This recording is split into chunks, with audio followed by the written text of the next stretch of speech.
Welcome back to BK Nothing But Nets podcast. I'm a little cranky today, Dylan. I'll be honest, a little irritable. I didn't sleep much the last couple of nights. My computer crashed out. The second attempt here at this stream here. But I want to just get back into it. We're breaking down. We're assessing the rookie class, what that might look like. This is the second attempt. This should be better. The chat's up. Um, Let's get back into it. Let's just resurface. You were saying you look at the Nets draft class and you do see a bit of a direction, right? You think there's a path forward now. You can see what I mean, they're I what. think I think simply the path forward is just the rebuild process, right? You're not supposed to draft once and solve all your problems. This kind of puts you in a position where you could be looking at some incredibly high upside role players, such as Drake Powell, Nolan Traore. These are two guys that I have comparisons to Herb Jones and Andrew Nemhard. And those two guys are some of the best role players that you can have on your team currently. So that's kind of how I view this draft class. Is it's not the almighty fix, but it is the start to the process. And there is some star upside in a guy like Yegor Demon. There's some high caliber 3-and-D skill set to Drake Powell. There's a secondary ball handler and great perimeter defender in Nolan Traore. So there's some positives, there's some negatives, but overall, selecting five guys, you got to hope that three of them hit. Those three guys, whether that be Yegor, Traore, and Wolf, if it's Yegor, Powell, and Wolf, whatever it may be, if it's just the first three, Yegor, Traore, and Powell. Regardless, I think three is the goal here. These are, moving forward, you want three of these guys to be on the team, and you hope for a top three pick next year. You're rolling into the 2026-27 season with four young players in your core, and you can build around that. I think that's kind of the mindset and goal here, especially with the idea that 2027 is the year the Nets kind of have to get back into some form of competition, whether that be a high play-in seed, a low playoff seed, whatever that may be. I think that's kind of the goal and mindset moving forward ever since we got the picks. So I do see a vision. I do see a you know a building block to get towards that goal. But overall, I'm definitely seeing some form of vision with this draft class. Okay. I'm not as optimistic. I'm looking at the direction of the draft here, and I'm saying you just drafted five pieces, and you don't even know how you're going to use them on day one. Again, I didn't mind the Yegor pick. I was a little bit excited about it. I said, okay. I mean, Yegor at the one, Cam at the two, and that's what we're building on. And then you draft three more point guards. And I don't know what you would call Drake Powell. Would you call him more of a two or a three? I kind of think he's a three. I, Yeah, I think but he's a hybrid. I think he can play both. I think he can guard the 1 through 3 fairly well. I mean, fairly well. He's one of the best defenders in this yeah, draft class, so I'm expecting him to uh, do that job at least very well. Um, his upside is more so with his offensive game, right? He was the guy that was projected lottery coming out of high school, early into the college basketball season, and then his production at UNC kind of diminished just based on how they utilized him. So I'm expecting some form of untapped potential with him. I'm not expecting a guy in the NBA that can put up 20 plus per game, maybe more along the lines of that 13 to 16. And regardless, again, these are numbers based on when they're at their best, right? This isn't supposed to be, rookie stat predictions. When I'm saying 13 to 16 points for Drake Powell, I'm talking year 3 or 4. Overall, though, I think he's going to be one of the better 3-and-D guys out of this draft class. And then again, guys like Traore, I see him being, a no, what is it, like an Andrew Nemhard like player, right? A guy who's quick, a guy who has an incredible first step, a guy that can finish at the rim, who can be a secondary ball handler and playmaker. And I like what I saw out of him in summer league outside of his overall scoring aspect, which did take some time for Nemhard as well. So hopefully those are the things that get worked on and fixed up throughout this season and into next. But overall, I definitely think there's a solid foundation for whoever we are able to get next year and moving forward. I look at it and I obviously Yegor, the eighth pick in the draft. We drafted him a little higher than expected to go. We're taking a risk on him. We're expecting him big things out of him. You wouldn't have drafted him as high as you did, drafting him before he was projected to go, if you didn't expect big things out of him. So my concern is, okay, is he more Josh Giddey? Is he just a pure, tall 6'8", 6'9" point guard, or is he a small forward who's going to handle the ball? Is he Scottie Pippen, or is he Josh Giddey? Let's start on him. I'm going to let you kind of answer that question. Is he a small forward who can handle the ball, or is he a pure point guard? Yeah, it's tough to say just because it really depends on how the transition into the NBA goes. As of right now, like I said, his biggest weakness is his overall physicality based on his body frame. And his first step, he's definitely not able to get past defenders with ease like some point guards are, um, which means that he's going to have to put on some form of weight to be able to get by defenders. And, I do see comparisons with Giddy. I see a lot of comparisons as well with Halliburton, a guy who isn't really a mid-range and finisher at the rim, more so a guy who can create his own three-point shot opportunities and a guy who playmakes, right? And I think the combination between Halliburton and Franz Wagner is definitely the ceiling of what you could see with a guy like Yegor. And you can include Josh Giddey into that as well.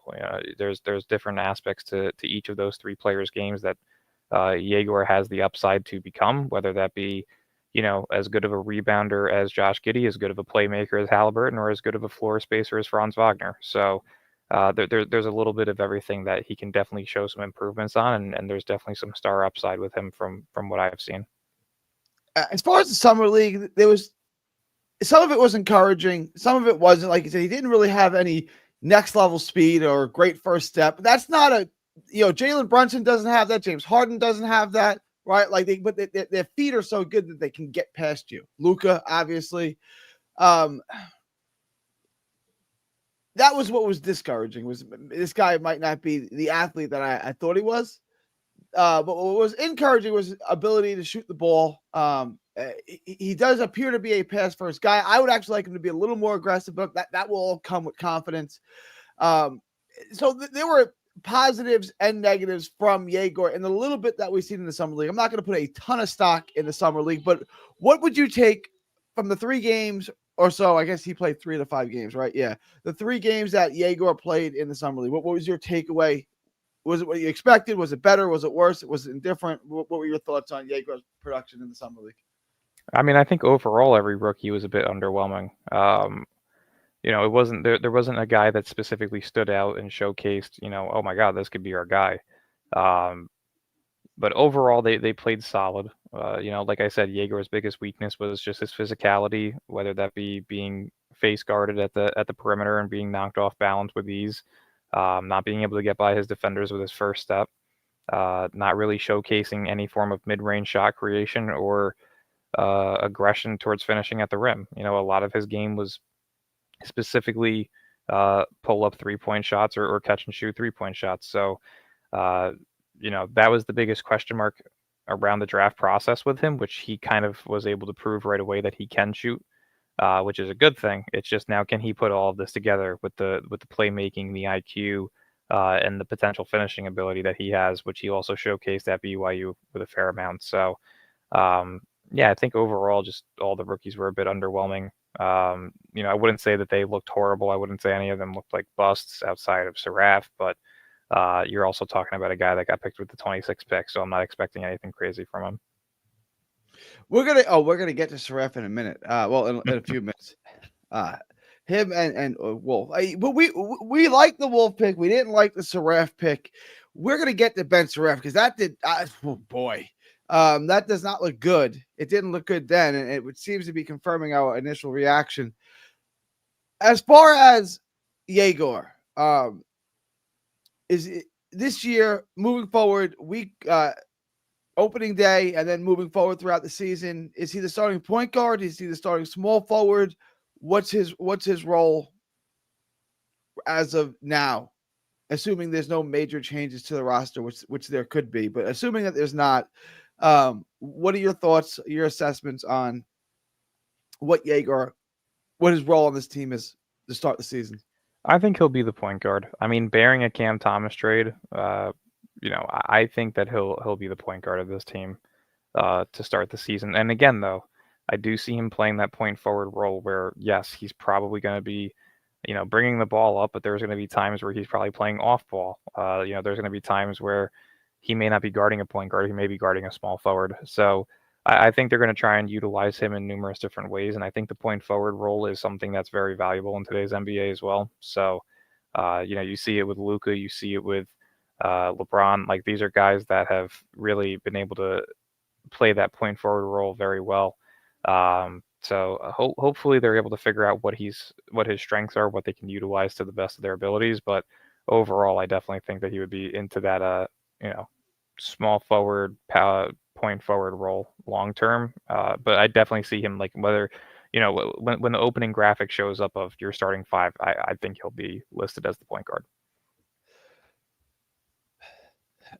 Yeah, and okay, yes, because I was kind of expecting it to be the other way, where they may start Trey as well, but The only in way that essence, I see that is if they trade Cam Thomas, right? So it really depends on how they're going to utilize that. And again, I don't know if you can really say Traor's primary ball handling or primary playmaking skills and the way that he plays the game can match the guy of the point guard, right? I think that again, when you're looking at those comparisons that I've made, I do see a guy like Halliburton as a comparison for Yegor should be running the point guard. I see the comparisons with Andrew Nemhard for Nolan Traore. I think he could be a secondary ball handler, and if he's able to progress as a floor spacer, that could quite literally be your shooting guard. Um, so it really just depends again on how they're utilized. For the first season, I would definitely like to see Jaeger running the one and Traore being the point guard off the bench for the secondary unit. But over time, I could definitely see something where if both of those guys reach their ceilings, at least the ceilings that I'm putting on them, I could definitely see Jaeger being your starting point guard and Traore being your shooting guard. Trey. So all right, let's move to Trey, the 19th pick in the draft. We were both surprised with the pick. Again, not really upset with the pick, just slightly confused by the pick. Troy is a guy that I was actually impressed by. His speed translate. He is lightning quick. He's an absolute blur. He had a lot of trouble finishing at the rim. To me, that's not a big deal because he's 18, 19 years old, whatever he is. He's very, very young. He's not going to miss layups forever, right? But I was encouraged by that. His ability to get to the rim really was special. So I was pleasantly surprised with Troy. What were your thoughts on Troy and a little bit that we saw from in the summer league? Yeah, he had it like you said. He has a lightning quick first step, right? And I think that's definitely something that could be valuable. Again, as a secondary ball handler, where if Jaeger can keep up with what he was doing in the summer league in terms of being a floor spacer, you're looking at Traore being able to drive to the basket. If the open layup isn't there, somebody comes crashing down for the double team. You know, you could have a wide open shooter like Jaeger ready to go. So that's where I kind of see that chemistry between the two, where they kind of have similar play styles, but just slightly tweaked, right? Jaeger is more of a pace player, play at his own pace, more IQ in terms of his playmaking ability. But Traore is the guy that can get downhill, get past the defender, and open up the wide open shooter. So, you know, in terms of the half court offense, I'd like to see Jaeger running that. In terms of a fast break, offense, I would like to see Traore running that. And I think that's where they kind of cancel each other's weaknesses out in terms of the offensive end of things. Traore didn't really look to create any form of shot creation in the mid range or in the 3-point shooting in terms of his summer league performances, which was something that I was definitely discouraged by. He's able to get by defenders, I would say 7 out of 10 times with ease. I think if he's able to smarten up, utilize slowing down a bit, putting a body on a defender and creating that shot in the mid range, I definitely think he could be a very valuable piece moving forward in terms of being, a high caliber role player in the NBA. I want to address this question. Troy is a better ball handler than Jaeger. What are your thoughts on LBL's statement there? I mean, I think any smaller guard should be better. You know what I mean? Like it's kind of like the comparison of who would you say is the better point guard, Kyrie Irving or Luka Doncic, right? Luka plays at his own pace. He's more skilled and has the higher IQ, but Kyrie has the best ball handling and shot creation between the two, right? So it really depends on the type of guard that you're looking for. Like I said, I think Jaeger is the guy that should be running the half court set, slowing the game down, running plays, finding the right guy. And Traore is the guy that needs to be your get downhill, drive by a defender and find the open shooter on the wing or in the corner. So it's really just two different forms of point guards that the Nets are looking to kind of utilize with one another. Yeah, I mean, I think that's certainly a fair assessment. Now, we both think that Jaeger is going to start and he's going to play a ton of minutes. He's going to play 30 plus minutes a game, correct? As far as Jaeger, what do you see Trae's role? Is he going to start? Is there a situation where he starts? Is he mostly going to be on the off the bench with the second unit? Where do you see Trae fitting in immediately as the season starts with the Nets? I mean, listen, if it was my decision, truly, I would have Traore starting at the 1, Thomas at the 2, Jaeger at the 3, MPJ at the 4, and Claxton at the 5. If you're really looking to develop these guys to the best of their abilities, they need to make the mistakes and go through those tough times in early in their careers. So to me, if it was my decision, yes, I would start the two next to one another. But the reality is, the NBA, like every sport, you have your contract politics in it, right? Guys who make more money are likely to get more minutes. You're going to see that a little bit with Haywood Highsmith and Drake Powell probably this year, where Highsmith may get more minutes to start the season before he's likely to be traded at the deadline, and then you'll see Powell play a lot in the second half of the season off the bench. I think the same thing goes for Traore. To me, like I said, I would start him, but I definitely see him being, your point guard off the bench to run the second unit for a majority of the season. I agree with you. I would start both of them, and I'd play both of them a ton of minutes. If it doesn't work out, we need to find out sooner rather than later. The more minutes you get them to play together, the more they can gel and the more they can play off of each other. So, like, again, neither of us, and I don't know where you guys in the chat stand on this. Neither of us are overly concerned about winning basketball games. It's a developmental season. I don't like to use the word tank. It's a developmental season, right? Like, I don't even know if they do this anymore, but like in college football, a year that you're starting all freshmen and redshirt freshmen, you're starting underclassmen. You're not tanking that season, but you're not going to win that year, right? Like I don't like the word tank because tank tells me you're losing on purpose. That's not what we're doing this year. We're just playing a bunch of rookies, and when you play a bunch of rookies, like play a bunch of freshmen, you're going to lose. That's just the reality. Unless you're the Fab Five or something ridiculous like that, but you just so. Again, neither one of us are concerned about winning basketball games. So, like, I don't see the downside in playing the two of them. When you drafted them 8 and 19th, drafted them together, you're assuming that Mark's plans on these guys playing many minutes together down the road, correct? For many, many years, he wants these guys together. So, yeah, I definitely think so. I mean, like you said, and like I've kind of said, I think that these two do have a similar style of play in terms of their playmaking aspects, but they have it tweaked to their own advantages, right? Like I said, Jaeger is probably going to be your half-court offensive setter, right? A guy that can slow the pace of the game down, set up the offense, make the right decisions, right? Traore is the guy that can get downhill if the layup isn't available, being able to kick it out to the open shooter, which is either A, a three-point shot, or B, another pass out to the wing, which could create another three-point shot. So I think it really just depends on how they want to utilize the offense. To me, I think the best form of development would be to play both of them at the same time and have them learn off of one another. Not only does having Traore out there with Jaeger help Jaeger with his floor spacing, but it also helps Traore with his playmaking, with his finishing ability, right? If you have 4 guys out there or 3 guys out there that could space the floor and shoot the three, that could create opportunities for Traore down low to finish at the rim. So I do think that starting both of them would be ideal. Do I think it's realistic to start the season? Probably not. Marlene says Nolan and Jaeger would definitely draft as a duo. I would agree. I think when you drafted them like that, you planned on playing them together for many, many years. So I would say let's start now. Like, why wait? Like, again, we're not trying to win this year, so let's do it day one. Let's play them 30 together. Let's play them both 30 plus minutes. Get them on the court. Play them every day, and start to build that chemistry that you expect them. You hope that they have together for many years to come, and then they start playing off each other. I don't see an upside in not playing them together as much as possible, unless your objective is to win as many games as possible. But I don't think that's anyone's objective. Correct? Is to what? Win as many games as possible. No, if you're walking into this season as a fan or as or as the organization and want to win games this year, you're an idiot. It's flat out. Yeah. It's that simple. Listen, we none of us want to cheer for our team to lose, but this is the last year to do it, and this is the year to do it. You know what I mean? Like this draft class that's coming up, top three guys. If you land one of them, it's franchise changing. So you do it, you suck it up, and you get it over with. You know, cancel your season tickets if you have to, get a refund. It's not worth trying to upset yourself when this team, wins 18 to 25 games next season and you're still thinking that there's a chance of a play-in spot. It's not worth the stress. Sit back, relax, and hope for a top 3 pick next year.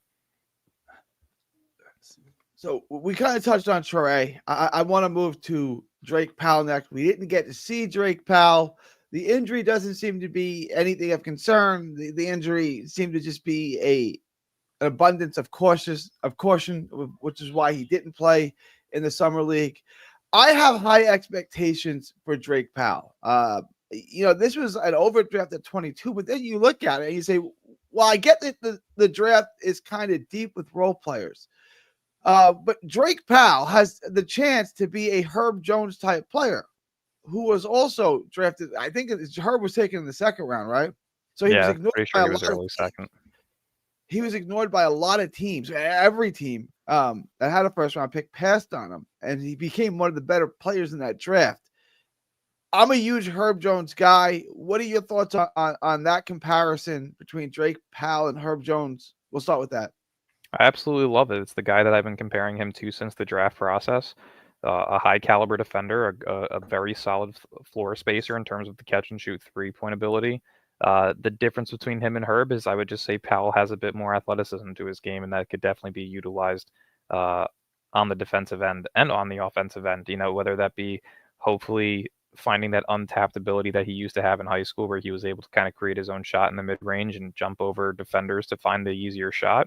I definitely want to see his offense improve at some point throughout the season. But I definitely think that you're looking at one of the better defenders that you can find in this draft class, and somebody that could be a part of those all defensive teams at some point in his career if he's able to develop properly. I got two questions for on Drake Powell. First, he played for Carolina. Did you get to hate watch him a lot? I mean, I know he didn't play a ton. He didn't play a ton of minutes, but he played enough. Did you get to hate watch him? And what are your thoughts on his offensive game? I mean, I got to see him a couple of times. I did watch probably 2 or 3 of his games outside of the ones where he did play Duke. Like I said, I probably watched at least 3 games of each player in the top 40 this year. At least a game of probably everybody that was drafted this year outside of the international guys. So Powell, like I said, his production at UNC dipped tremendously. UNC historically over the past few years since Roy Williams left has been absolutely horrible at utilizing freshmen. So the production offensively for him to drop doesn't surprise me, nor does it concern me. It's more so just if the Nets are going to utilize what he used to be coming into college, which was a lottery projected pick. If they, develop and utilize him as such, then I could definitely see him, like I said earlier, being a guy that could give you 13 to 16 points per game at his peak, as well as, all-star caliber defense and an all-defensive selection. So I definitely think that the 3-and-D label for him is the ideal one. This isn't a guy that's going to be your first through third option scorer, but a guy that could be your fifth or fourth, and give you the best defense on the team. I definitely think that's something that you can see out of him long term. So my question is, because I'm looking at him and I'm watching tape on him, a lack of offensive game outside of being a shooter. Does he have an offensive bag? And why did he drop so much? Like I look at him, typical NBA prototypical body type, good athlete, looks physically strong enough. Why did he drop so much? And is it related to, well, talk about his offensive game outside of being a decent shooter, a solid shooter. What's his offensive game consist of, and why did he drop? Like, why was he not projected to go higher than he went? Yeah, it's all based on just the production that he had at UNC, right? This is a guy who, like I said, came into college as a lottery projected pick, a guy that was expected to be, one of the better offensive players at UNC. But again, the way that UNC utilizes freshmen, it never really works out in their favors, which is why you're seeing a lot of guys, one, not committing to UNC, and two, transferring out after their first years. Ian Jackson was the most recent example of that this past season.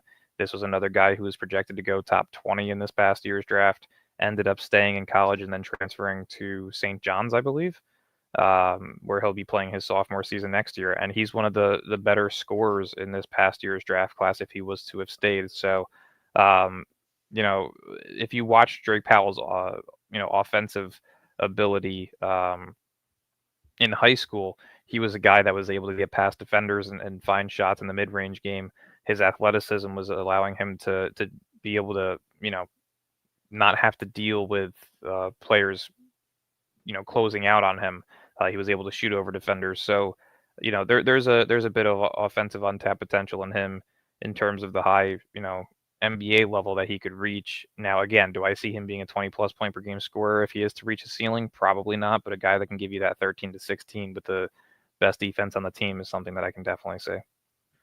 I want to address LBL's comment here. If Powell, at 20 years old, turns out to be the best option for us at the 2 guard, I still think of him more as a 3, but let's just say he's the best option at the 2. Could you picture Jordy starting him? In essence, you'd be starting all 3 rookies. I don't hate the idea. I'll let you respond. I want to get your thoughts on it. But it's going to drive Jordy insane, and it's going to be horrible and painful to watch. It's going to be disgusting. It's going to be bad news bears. But could you see him starting Drake Powell at points in the season with the other guys? Not at all. And the reason for that is because, again, uh, you know, you're kind of in a position right now at the wing spot where you have Zaire potentially coming back. It's still unofficial. You have Michael Porter Jr. here as of right now. You have Noah Clowney. You need to find minutes for Dariq Whitehead, who is in a make or break year for him. This is the second to last year, I believe, of his rookie deal. And if he doesn't look that good, they can just decline his team option next year. So, they also still have Terrence Mann, Jalen Wilson as of right now. So the wing position is pretty stacked. I do expect Powell to start the year in the G League. Okay. Say a guy like Noah Clowney or Haywood Highsmith or Terrence Mann goes down, then you'll probably see Powell get pulled back up. But again, we can't really figure out what the exact minutes and rotations are going to look like until they drop this roster to 15. All 5 of the rookies are going to be on the roster, whether they're in the G League or not. But it's going to just come down to how they fill out the rest of the roster. So who knows? I still don't expect Zaire to be back, which could potentially give Powell some form of opportunity off the bench, whether that's a 10 to 15 minute role or if it's the last 5 minutes of a game where you're getting blown out. Who knows as of right now? But I definitely don't think he starts at all this season between games 1 and 82. And I wanted to ask you about this. Powell, the other 2 guys, I don't know that they're NBA players, but Powell to me is definitely an NBA player. He's going to be a quality NBA player. I'm not saying an all-star or anything like that. But like I said, a quality contributing NBA player from what I'm seeing. If that's the case, and you have no interest in winning really this year, why put him in the G League? Why not just let him take his lumps? Like I'm being serious. Like if you think he's an NBA player, and your intentions is to develop all of your rookies this year, and even if it's bad, and even if he's not playing well, why not keep him in there and let him sink or swim? Let him take his growing pains at the highest level, as opposed to letting him dominate the G League. Again, it's just the amount of wings that they currently have on the roster, right? They're not going to play him over Clowney. They're not going to play him over MPJ. If Zaire's back, they're not going to play him over him. Could there be a competition between him and Dariq? Sure, but again, you're probably trying to get the most out of Dariq to see whether or not he's worth keeping long term. So it's going to be tough. There's too many guys on the roster right now. You can't really get a good picture of what's going to happen. But in terms of if you want him to develop more offensively and get more comfortable and confident, then probably starting in the G League is what's best for him. I completely agree. I think that he should find some form of NBA minutes right away.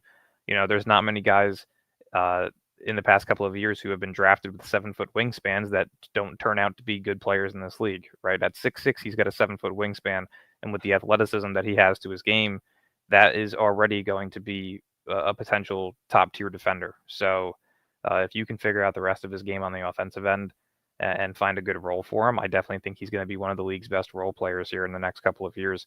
Some people are, comparing him to Mikal Bridges. Other people are comparing him to Herb Jones, I think those are two perfect comps for him. And if he's able to figure out a way to mold the two of them together, then you're looking at, again, one of the best third, fourth options in basketball in the next couple of years. Let me tell you why I don't like the Bridges comparison. I get why people would come, but I'll tell you why I don't like it. Because he's more athletic than Bridges, and he's physically stronger than Bridges. Bridges is like I don't understand the. I'm not going to get into Bridges again. I don't understand the appeal in Bridges. He's so up to Sharman. I don't like him. Like I don't want him. Like Powell to me, at least from his physical strength, looks a lot stronger. He looks much more put together than Mikal Bridges. Is that yeah? I mean, I would agree. I mean, they're both similar in height. They're both similar in wingspan. Yeah, the height and the wingspan is what's And I think that's where the comparison is, right? Again, he may not be, an all defensive team member anymore, or at least in the past 3 years. But at one point in time, Mikal Bridges was on an all defensive team and was top tier in voting for defensive player of the year. So if that's the type of comparison that you're getting, I'm fine with that. Like you gotta hope that he gets to that point. Does Powell have the ability to have Mikal's offensive game? At least if you're comparing to his time in Brooklyn, probably not. But the overall aspect to his game, if you mix the two between Mikal and Herb Jones, that's definitely a player that you could potentially see.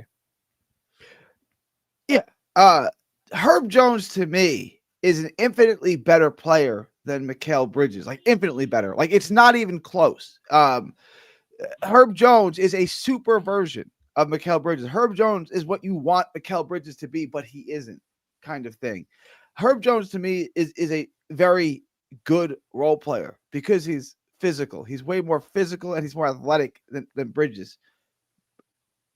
If Powell turns into that guy, let's use Herb Jones because we both agree on Herb Jones. I value, like I've said this before, I value Mikal Bridges the same way that Sean Marks values Cam Thomas, which is to say, not at all. And I think Herb's a better shooter than Bridges. He's definitely a better spot up shooter for sure. If Drake Powell turns into Herb Jones, that's a good pick, right? Like we're happy with that, correct? Oh, 100%. You're talking about one of the best 3-and-D players in the league right now. I would definitely be happy with a pick like that. And by the way, too, there is no comparison as of right now to Herb Jones and Mikal Bridges in terms of floor spacing. Herb had a tough year. He was injured, but overall, when he was healthy, he shot 30.6% from three this year. It was his worst year shooting. He did. If you look, he was hurt. He was banged up for the year. Yeah, he was. He definitely has the excuse as to why. I believe he was coming off of a meniscus tear. In the years previously, too, he shot 34, 33.5, and 42% from three. So I'm not knocking Herb. He's definitely still one of the league's better spot-up three-point shooters. But, yeah, no, the injuries definitely played an effect. If you're just talking about in terms of last year, though, Mikal definitely had him topped at three-point efficiency. Mikal Bridges shot, 34% from three last year? No, I want to say it was closer to 37. Was it 30?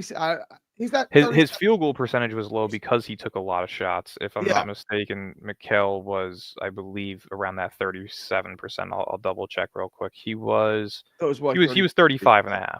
So 5% better than Herb last season, but again, slightly below league average. I don't think that Dylan is fascinated with Bridges. I just think he values Bridges more than I do, which is, again, it's not at all. No, I just value logic. I'm not going to shit on a player because they're on the Knicks. I'm not going to shit on a player because they're on the Celtics. Do I hate the Knicks and do I hate the Celtics? Sure. But does that mean that I'm going to, say Jalen Brunson isn't a top 5 point guard and isn't one of the top 15 players in the league? No. Am I going to say that the Nets are a better basketball organization currently than the Knicks? No, because they're not. So if you can't take logic and facts, sports isn't for you. I get called a closeted Knicks fan because I think Brunson is exceptional. I would take him over almost any guard in the NBA outside of a handful of guys. Very small. I would take him over Donovan Mitchell. I would take him over John Morant. I would take him over all those guys. I get called a closeted Knicks fan. And then I talk about Mikal Bridges. I get called a Knicks hater. So I'll get called a Knicks fan and a Knicks hater depending on which of their two players I'm talking about. So I don't really care about the Knicks. I don't hate the Knicks like some of y'all do. I don't live in New York, so it's not really. I don't like their fans. I grant you that their fans are pretty annoying, but I don't like have some hatred for the Knicks. I hate the Celtics. I don't hate I the Knicks hate the like that. Celtics, man. I hate the entire city of Boston in I terms know, of yeah, sports that's why. organizations. Yeah, I hate exactly. Boston more than I'll ever hate the Knicks. It's Agreed. not even there's no rivalry between Nets and Knicks outside of loudmouth fans, such as Peoples here in our comments. Shout out Peoples. But like there's nothing more to this rivalry with the Nets and the Knicks outside of fans. It's literally just the New York versus New York, loudmouth versus loudmouth. I want to be seen more than this one. Like there's no actual rivalry between the Nets and the Knicks. They haven't faced off in the playoffs in over 20 years. There's been no actual time in the past 20 years where both teams have been playoff teams or both teams were garbage. Like either the Knicks are good and the Nets suck, or the Nets are good and the Knicks suck. There's never been an in between. So there's no rivalry there. I'll continue to say that until we see them in the playoffs. It doesn't matter. We talked about their ceilings and their comps, but we didn't talk about the floors. Let me go back real quick and give me your floor on both Yegor and Traore. We talked about their upside, what they could be. What's the downside? What's the floor? What's the basement on these Floors guys? are tough, man. I'm going to be honest. Finding the floor to a player is extremely difficult. I don't really have specific players in mind. Like maybe Chris Dunn for Traore. That may be a floor for him. And I mean, if you remember Dunn, he was a guy that was picked in the top 10, was supposed to be really good, and then just sucked. Yegor, I don't think there's a floor for him. Like you're looking at a guy who's 6'8", 6'9" at the point guard position with a high IQ and a floor spacing ability. There's not really many players in the league, past or present, that have that build and mold to their game. So to me, I can't figure out a floor for Yegor. How, fair enough. What about Drake Powell? Again, I see this guy with his floor is pretty high. Like the floor is not low. Like I don't see much of a way that he can be a bad basketball player given his athleticism, wingspan, and ability to shoot well enough. Right? Like I can't see, and that's why I'm surprised that he was projected so late in the draft. It's like I don't. You're getting a good NBA player. I mean, do you see a floor on Drake Powell? Player wise, no. Just in terms like if you want to just go based on like, oh, the floor of the player is an eighth man and the ceiling of the player is a fourth option, like I can give you that. But in terms of Drake Powell, like yeah, he's probably his floor is like a seventh option. Like second or third guy off the bench. You know, Yeah, his ceiling could be a fourth option and the best defender on your team. just a valuable piece, which is this is what I'm saying. If he goes to when he develops out, if he goes to a playoff team, he's going to play minutes. Like I say this about Zaire. If he goes to a playoff team, Zaire's got to roll the playoff team because he does the exact role that a playoff team would need off the bench.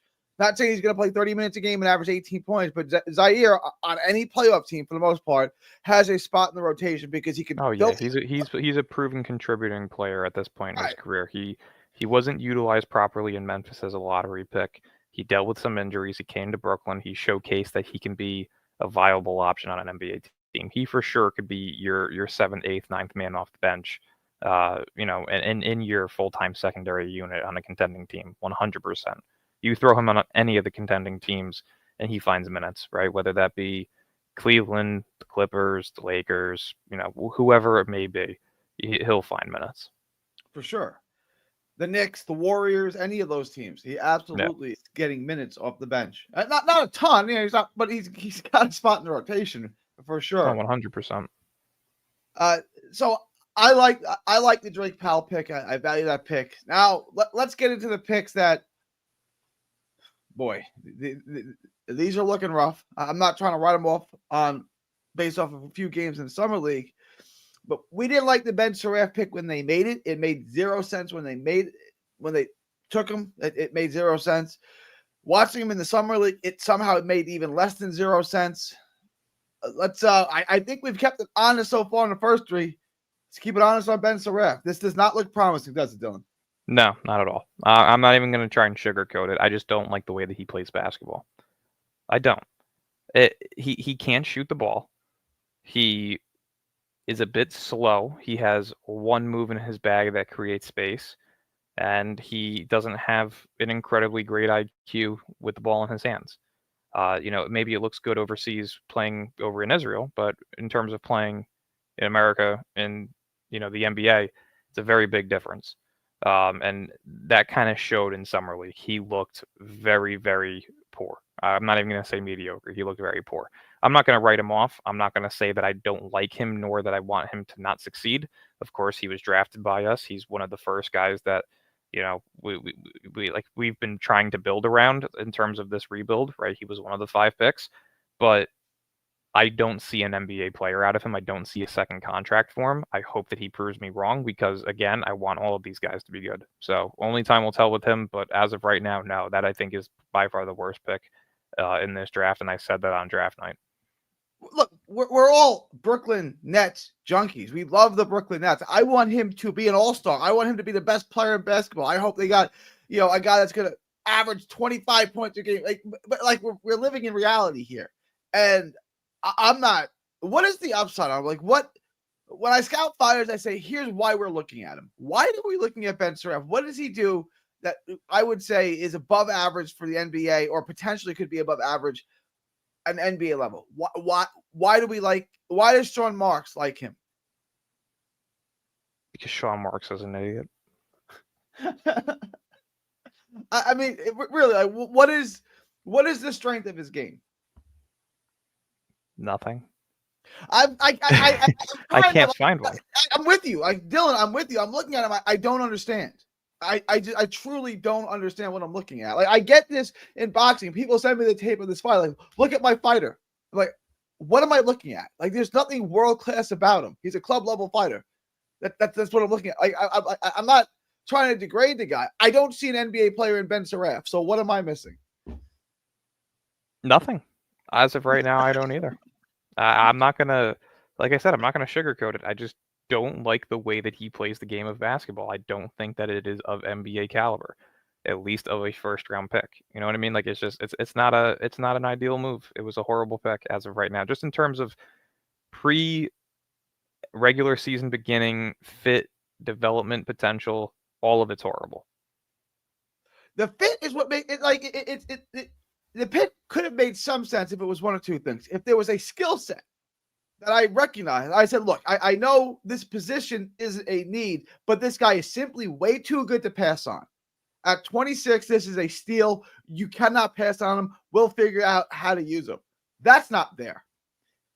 The position they drafted also wasn't a need. He just drafted two guys who play the same position. So the position wasn't a need, and the skill set's not there. Where he just, I get it's not a need, but we got to draft this guy. He's too good not to draft. That's not there, and the position, it wasn't a position of need. What do you got for me, Dylan? Yeah, the pick sucked. I mean, I keep saying it. Like, it is such a bad pick with who was available on the board. At 26, you could have gotten Rasheer Fleming, Liam McNeely. Like, you could have gotten players. You could have gotten guys who branch off from the players you've already previously picked. And instead, you just went with a guy who's less skilled in every department from the first two guards that you picked. It's just stupidity. It is a Sean Marks pick. It's a horrible pick. Was the pick made to appease the fan base, a segment of the fan base? I'm not gonna say yes or no. I mean, I don't think so. I think that they just came up with a board of people that they liked based on character, which again is something that was emphasized a lot and is also something that I will emphasize I don't give a shit about. You could be from the worst part of America or anywhere in the world, and if you can be a guy who can give me 25 plus, I don't give a shit about your attitude. I don't give a shit about your ego. I don't care about who you are as a person. This whole kumbaya, want to build character and respect and community building. I don't care about it. I care about winning games. That's what I do with every team that I like. I don't care either. I see no reason why they drafted him. So it's when the Jets took Jeremy Ruckert. Jeremy Ruckert grew up in Long Island. He was a big Jets fan. The Jets overdrafted him. They got him here, and he sucks. It's like you took him in the third round when he was a fifth round draft grade. You got a fifth round. It's the same thing with Josh Donaldson and DJ LeMahieu with the Yankees. Go ahead. Yeah, it's the same thing with Josh Donaldson and DJ LeMahieu with the Yankees. They're character guys. You can't get rid of them. It's just it's a piss poor excuse for any sports organization to prioritize something like character than it is to prioritize skill. You know what I mean? Like, it's like the debate between coaching and players. Who wins championships in the NBA? The players do. The coaches set the scheme, right? You can have a piss poor coach, but you can have great players around you, and you'll still win games. You can have a great coach, and you can have piss poor players around you. Keyword the Nets, and you're going to be a bottom tier team, right? Jordi Fernandez is a great coach. The product that he had last year was the 8th worst in basketball. You know what I mean? If the roles Yeah. were reversed and you put Jordi Fernandez on the Boston Celtics last year, they'd probably make an Eastern Conference Finals or a championship still, right? So that's how these things work. Character's a pathetic excuse for an organization to draft by. I don't care about who you are as a person. Just play winning Well, basketball. I largely agree that, like, if the guy's Aaron Hernandez and he's going to get kicked off my team because he has to go to jail for the rest of his life, that's an issue. Short of that, I agree with Dylan. Like, look, we've all had teammates on guys who did things in their personal lives that we didn't approve of. Could he play? Could he ball? Oh yeah, Oh, if you're out doing illegal shit, sure, I yeah. don't want you here. You know what I mean? But So like, I just want to, if it's short if of it's the that, yeah. difference between Rasheer Fleming and Ben Saraf, that Ben Saraf dressed a little nicer and spoke a little clearer, I don't give a shit. You know what I mean? Like 100% with you. yeah, like that's what I'm Yeah. saying. And no, I buy a jersey based on a player that I like based on how they perform. I have a KD jersey, I have a Kyrie jersey, I have a Vince Carter jersey. Like I buy players jerseys because I like the player and what they do on the floor. I don't give a shit about what they do off the floor. I have a LeBron jersey. You can have the debate on whether or not he's a good person or not, depending on what side of politics you're on. It doesn't matter. I like him as a player. That's why I have his jersey. You know what I mean? I don't give a shit about who you are as a The person. thing If I about like you, LeBron is there's no argument that he's a bad person. Anyone else given that kind of fame, being the most famous athlete in the world at 18, and then by 25, probably being the most famous person in the world, or at least top 5 most famous person in the world, having that kind of fame at that kind of age would have drove most people right off I'd be dead right now. Okay. So there's no way you can say LeBron, he might be annoying. There's no way he's a bad guy. LeBron's never done a thing wrong in his life. that's what I'm So saying, right? And well, that's why I brought up the example of like depending on what political side you are, some people like to bash him, some people like to love him. You know what I mean? Like I don't care about those things when it comes to sports. Sports is supposed to be sports. There's no there you should not have anything else involved in sports outside of the product on the floor and the marketing of the game. That's it. Um, but that's what I'm saying. Like I have a LeBron jersey. I don't care what he speaks on politically, whether I agree with it or not. I it's love him as a irrelevant. player. Yeah. You know what I mean? I think he's the greatest of all time. Um, same thing with Kyrie. Kyrie was an idiot off the floor. I have 6 Kyrie Irving jerseys. You know what I mean? Like Kevin Durant. People love to bash him. I liked him for what he did in Brooklyn. Um, you know what I mean? So I buy a jersey because I like the player. Hence why I have not bought a rookie jersey yet, nor any player that's currently on the team's jersey. It's just it's not. I don't think there's a person on this team that deserves the buying of a jersey on my end because they haven't proven anything. So I like Jason Kidd.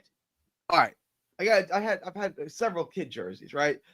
But the jerseys I buy are players that do things that I like Gerald Wallace, D'Angelo Russell. Like they play the game in a way, or they make memories that I like. It doesn't necessarily have to be the best player. It doesn't have to be Kyrie or KD, right? Like I have a Kittles jersey. Kittles helped change the organization. Gerald Wallace, my Gerald Wallace jersey. Are you old enough to remember Crash Wallace? You are, right? I was born in '01. So Crash Wallace was on the team in 2012. So you're definitely old enough Yeah. to remember. Okay. Like that guy hounded you on defense. He played all out. I love Crash Wallace. Yeah, Crash Wallace. Was he the best net? No. Was he Hey, it's the traded same thing for? with Richard Jefferson. Like he was always the third option. Would I get his jersey if I wanted it? Yeah. I mean, I still Jefferson was want a good. Richard Jefferson Jefferson jersey, was but good. I'm not going out buying jerseys right now at this Yeah. fucking price. Hell no. um, but so all right, let's get back. Saraf spend most of how much time does he get with the organization, and how much time is he in Long Island? What do you see? Where does he go? Saraf's going to spend the entire year in the G League, I think. I don't think he should see an NBA minute. I don't want him on the roster. Like if they were to create a roster spot by cutting him, I wouldn't care. That's how lack of faith I have in him as an NBA player. Um, but yeah, I mean it's just I think that he's going to spend the entire season in the G League. All right. No, I think you got to get him minutes, as many minutes as you can. I don't see why you wouldn't, but I agree. I don't see the NBA player, so I don't really know what you do with him. I would play him, and if he's horrible, like okay, we got our answer. But at the same time, it's like I don't know where we're going to use him. I think Dylan is right in the sense that he's going to spend almost the entire season in the G League. Um, if I believed in him enough where I took him in the first round, I gotta say I'm gonna find some minutes for him. But that's why the pick makes no sense to me, right? Like, I agree with Dylan that is what he's going to do. Then I don't understand why you took him, right? If you can't find any minutes for him in a developmental year where you're not trying to win, when are you ever going to find minutes for him? You're not. Why did you take a guy that you know what I'm saying? It's like buying something that you never plan on using. Why did you do that? Like, I don't understand. It was a horrible pick. You can't defend it. As of right, just in terms of the logistical standpoints of it, it was a horrible pick. Now, if he becomes Manu Ginobili in 4 years, sure, then you know what? Hats off to you. I'm sorry, Sean Marks, you did a good job. But you're probably not going to hear that from me. Um, you know what I mean? Like it's just there's no room for him to develop with these two guards that they have out there. Plus, if they keep Cam Thomas long term, there's no opportunities for him. It was a horrible, horrible decision. Again, the fact that you passed on Rasheer Fleming and Liam McNeely at 26 is an absolute joke. Though any of those two guys on this team makes that draft class go from a D plus on paper to a B minus at best. You know what I mean? Like that's the difference in that pick. I would have been less mad with Liam McNeely. But Liam McNeely was one of the 6 players that I said prior to draft night that I would not draft with a 10-foot pole if I had the opportunity, whether it was at 8 or whether it was at 35. And I still would have been happier at 26 than Saraf. Saraf was another guy that I had that I would not have drafted. Um, at least McNeely was something different, right? Seeing how Yegor and Traore were picked, okay, now I'm more open to the idea of McNeely, a guy who has upside as a shooter in this league, who's 6'7", who can do a little bit of everything, right? Then I would have been a little bit more intrigued by him at 26, and especially with him available at 26. Again, another guy that was a lottery projected pick. Even midway through the college basketball season, he was still projected lottery. Like if you were drafting based on upside, like you were with Powell and like you were with Traore, right? Traore was projected top 5 before the college basketball season started. Powell was projected, lottery. If you were to go based on that and how they were drafting in those two positions, then I would have been more than okay with drafting McNeely at 26. But again, it's Sean Marks. He's got to do something stupid as shit every single year, no matter the time of year, whether it's draft, off season, regular season, trade deadline. He's always got to do some stupid shit to piss people off. And this was the one on draft night, not trading up and then taking Saraft as a third guard. It was just stupidity. I love this call by LBL. I don't know who in here is old enough to remember Tate George, but Tate George was a I don't know, probably 1990 first round pick by the Nets. I think like a top 10 pick. And the reason why you never heard of Tate George is it's quite obvious why you never heard of Tate George. But that is that is an excellent call. I don't know how many people in here are old enough to remember Tate George. But that is an excellent pull by LBL. That's where I have his Tate George. I agree with you. We're in lockstep here on Saraf. The pick made no sense, and he'll spend the entire year mostly in the G League. He'll get very, very few minutes. Let's get to the final pick in the first round. Danny Wolf. This was a pick that we both liked. I'm looking at the pick now. Boy, the summer league was not good to him. That was not encouraging. I'm looking at him and I'm saying, honestly, Dylan, Drew Timmy's a better basketball player than Wolf. What are your thoughts? Yeah, I mean, listen, the upside on Wolf is there. I think that was the only valued pick that we got. I mean, he was a guy that was projected to go between 18 and 23. You got him at 27. It's a great value pick. But yeah, I mean, his physicality looked weak for a big man. You didn't really get to see much of him offensively, though. The times that he did shoot the ball, the spacing and the fluidity of the shot looked solid. A lot of people want to compare him to Sabonis. I'm not comparing a 27th overall pick to a guy who's a borderline all-star, if not all-star, every other year, and one of the best rebounders in basketball. Right, Wolf's biggest issue is his rebounding and physicality. I understand it because he's a big that can play make, but that doesn't mean that he's going to be a Sabonis or Sengun. To me, the comp that I put out for him was Jonas Valanciunas, and if you looked at Valanciunas as he aged in the NBA, he was solid with his playmaking, whether that just be standing at the top of a key, setting a screen, and handing the ball off for a guy who can shoot off the pick and roll.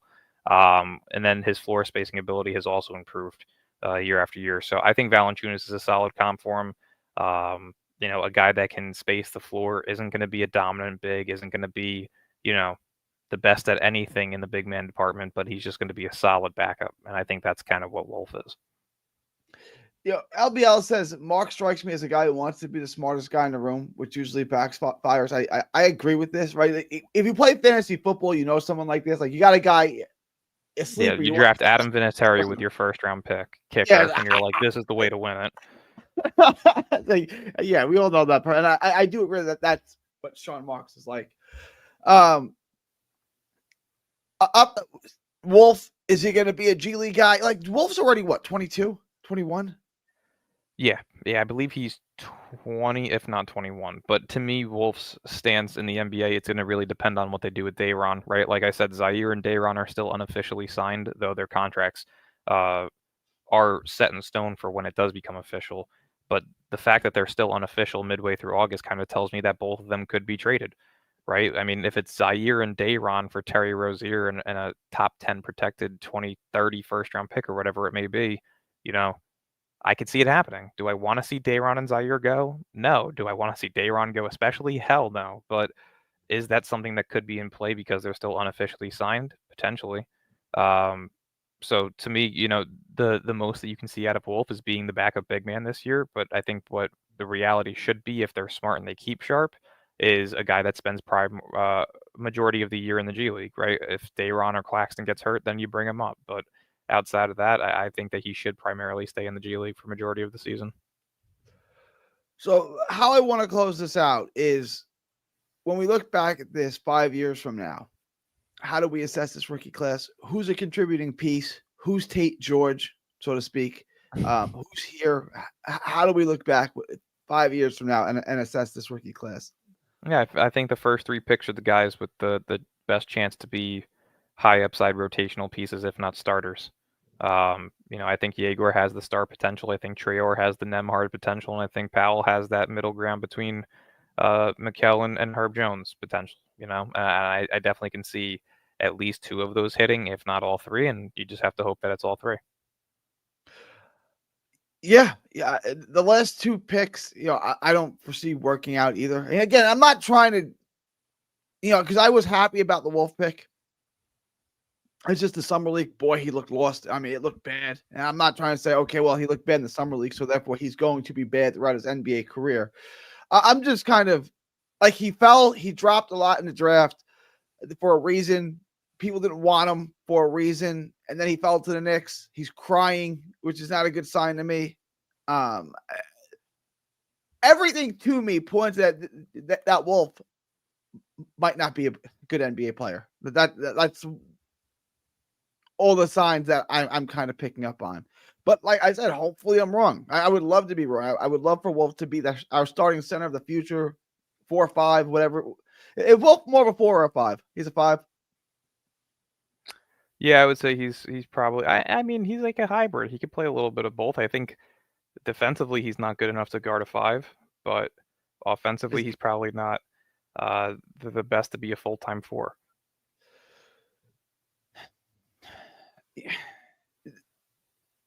We didn't. To me, if you wanted 3 quality players, you should have traded up, to get that. If that was your goal, and I agree with you. Like the goal is to get 3 good players, then you should have traded up to make sure you got the best swings at those players. Because to me, the last 2 picks you made 26 and 27. Sure, the 26 and 27, you don't expect a ton, but they were basically wasted picks. Why didn't you just take those 26, 27 and try to trade up from 22 to 19 or to 20 and then from 19 to 50? You know what I'm saying? Why do you just try to move up to try to get the best possible player by moving up? Yeah, I mean, it's very simple. I quite literally would have given up 26 and 27 plus Cam Johnson to move up, to some position in that draft class, even if it was Atlanta. You know what I mean? I would have given up Cam Johnson and a future first, and then traded 26 and 27 to a team for an a protected first round pick or an unprotected first round pick. Like there were so many avenues and routes that they could have done to make this draft 10 times better than what it was. But we got what we got. We got to move on with it and hope that it works out. Like I said, I think the first 3 picks are going to work out, but Wolf is a 50-50, and I think Seraph is you got a better chance of seeing God than him being an NBA style player. So got to work with it. Yeah. I think we're gonna go back and look at the draft pick years from now. Just really scratch your head. Like, what the hell? Like, what? I don't even see the upside. Like if a guy doesn't work out, but he's got tremendous upside, and for whatever reason it doesn't work out. Yeah, okay. Well, I understood why we took him. I think years from now we're gonna look at Seraph and just kind of like throw our hands up in the air and be like, what the hell? What was that? It made no sense. Like I said this about Zach Wilson when the Jets drafted him. I said there's absolutely nothing he does that's positive on a football field at the college level. He wasn't good at anything at college. He was a bad intermediate passer, right? Just the easy stuff, the little hits, routes, the little screen passes, he's uniquely bad. Like I've never seen a quarterback as bad as Zach Wilson at throwing a screen pass. Like he's doing it again in the preseason against Miami. He's throwing a 3-yard screen pass that bounces 5 feet short of the running back. He's like, what the hell is that? He does it all the time. And then erratically down the field, he's completely erratic. He can't put the ball on the receiver. Everything is over his head and behind him always. So it's like, okay, I mean, even look at the move up from Memphis and Portland. You know what I mean? Like the Nets could have easily gotten the 11th pick if their idea was to get, whatever the Chinese center's name is. Like they could have gotten him at 19. Yeah. I doubt he would have been taken anywhere outside of the, top 15. Like they got him at 16. You probably could have gotten him at 19. You know what I mean? Like you could have moved all the way up to 11 if you were the Nets and still had a chance at Noah Asenge or Carter Bryant. Like realistically, if you were able to walk away with Yegor and one of Asenge or Carter Bryant, that to me would have been a B+ draft at minimum, right? But again, I hate this whole it takes 2 to trade this and that. It's an overpay. Sometimes in life you have to overpay to get what you want long term. Look at the Knicks. Yeah. They overpaid for Mikal Bridges, and they made an Eastern Conference Finals, and they have the best chance next year to make the finals in the East next to the Cavs. So sometimes overpaying is useful, especially when you're rebuilding. It takes a certain caliber of player to rebuild an organization and have a long-term fit. Ben Seraph is not that guy. Like it's just there's levels to it. Like look at OKC. They get their guy every fucking year, and they're contending. Yeah. You know what I mean? They just won a championship, and they still got Thomas Sorber. Like, they're constantly adding youthful pieces that are going to be great players in the league because they're smart. You have to replenish guys who are going to be overpaid or who are going to not be on your team in the near future. Like Isaiah Hartenstein probably won't be on the team in the near future. Yeah. Lou Dort when his next contract comes up. Yeah, like Lou Dort when his next contract comes up probably won't stay in OKC. You know what I mean? Like, you have to get these guys in young to be able to mold them into what you want them to be. And OKC has done it right for the past 6 years. It's ridiculous. I mean, every year they got Topic 2 years ago. They got Sorber this year. Like, it's ridiculous at how well they are at drafting, but also maintaining that balance between youth and competing, right? They still focus on development, but they're also winning. And that's something that you don't see many organizations do, which is why the Nets need to do that. It's the only blueprint that has successfully worked over the past 10 years with rebuilding. When me and Dylan run the Nets, it'll be a much different. Well, first we'll move the team back to Jersey. That's for starters. Yes, this way I don't have to hear the stupid ass, dude, Nets Knicks. No, I don't got to hear that dumb shit anymore. All right. That's all I got. I mean, I think that was pretty good. You got anything you want to close with, Dylan? When do you want to be back? Let's see. I'm out of here. I'm out of here Thursday and Friday. Maybe available Saturday. So let's shoot for then. Okay. Bearing any news, of course. Now, if there's some news, then we'll definitely try and hop on for a quick 30 minutes. But yeah, we'll shoot for Saturday as of right now. And then opening day, October 22nd. We're there. I'm coming. You coming? I should be there. I'm not going to get any tickets just yet. I'm still trying to snipe a good deal, but I'll definitely if you be there. My way over there. I got you. I'll take care of the tickets. No, don't worry about it. I got you. All right. If you can get there, I got your tickets. Okay. I'm not gonna get us courtside seats or anything, but I'll take care of it. We'll see. We'll see. We'll talk about it. All right. Be good, my man. You as well, I'll bro. see you probably Saturday. Yeah, Saturday should work as of right now. All right, guys. It's August 19th. 2025. I forgot what year it was. It's August 19th, 2025. From Texas to the world. Thank y'all and God bless.